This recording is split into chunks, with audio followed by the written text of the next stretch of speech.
Yahweh, notre Elohim, l'Elohim d'Israël. Amen.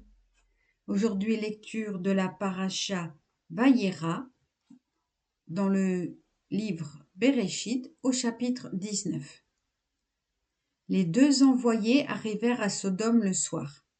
Lot était assis à la porte de Sodome. À leur vue, il se leva au-devant d'eux et se prosterna la face contre terre. Il dit: Ah, de grâce, mes seigneurs, venez dans la maison de votre serviteur. Passez-y la nuit, lavez vos pieds, puis demain matin, vous pourrez continuer votre route. Ils répondirent: Non, nous coucherons sur la voie publique. Sur ces vives instances, ils tournèrent de son côté et entrèrent dans sa maison. Il leur prépara un repas, fit cuire des galettes et ils mangèrent. Ils n'étaient pas encore couchés lorsque les gens de la ville, les gens de Sodome, s'attroupèrent autour de la maison, jeunes et vieux, le peuple entier de tous les coins de la ville. Ils appelèrent Lot et lui dirent: Où sont les hommes qui sont venus chez toi cette nuit? Fais-les sortir vers nous, que nous les connaissions. Lot alla à leur rencontre à l'entrée de sa maison, dont il ferma la porte sur lui. Et il dit: De grâce, mes frères, ne leur faites point de mal. Écoutez, j'ai 2 filles qui n'ont pas encore connu d'homme. Je vais vous les amener. Faites-leur ce que bon vous semblera. Mais ces hommes, ne leur faites rien, car enfin ils sont venus s'abriter sous mon toit. Ils répondirent: Va-t'en loin d'ici. Cet homme, ajoutèrent-ils, est venu séjourner ici et maintenant il se fait juge.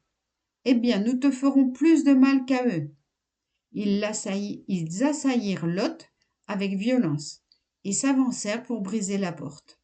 Les voyageurs étendirent la main, firent rentrer Lot dans la maison et fermèrent la porte.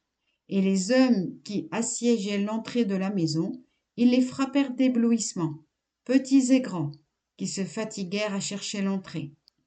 Les voyageurs dirent à Lot: Quiconque des tiens est encore ici, un gendre, tes fils, tes filles, tout ce que tu as dans cette ville, fais-les sortir d'ici, car nous allons détruire cette contrée.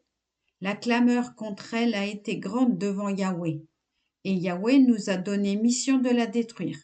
Lot sortit, alla parler à ses gendres, époux de ses filles, et dit: Venez, abandonnez ce lieu, car Yahweh va détruire la cité.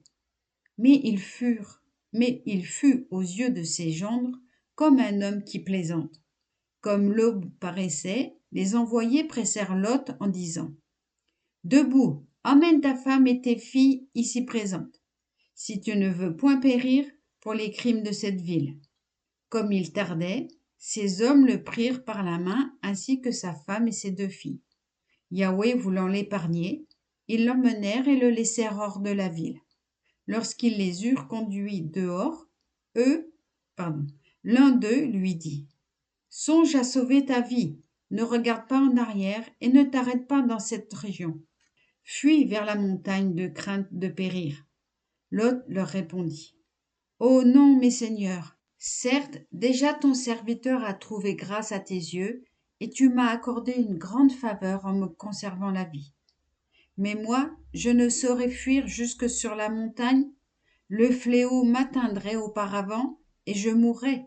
Vois plutôt, cette ville-ci est assez proche pour que je m'y réfugie, et elle est peu importante. Puissais-je donc y fuir, vu son peu d'importance, y avoir la vie sauve? Il lui répondit: Eh bien, je te favoriserai encore en ceci, en ne bouleversant point la ville dont tu parles. Hâte-toi, cours-y, car je ne puis agir que tu n'y sois arrivé. Voilà pourquoi l'on appelle cette ville Soar. Le soleil avait paru sur la terre lorsque Lot arriva à Soar. Yahweh fit pleuvoir sur Sodome et sur Gomorrhe du soufre et du feu. Yahweh lui-même, du haut des cieux.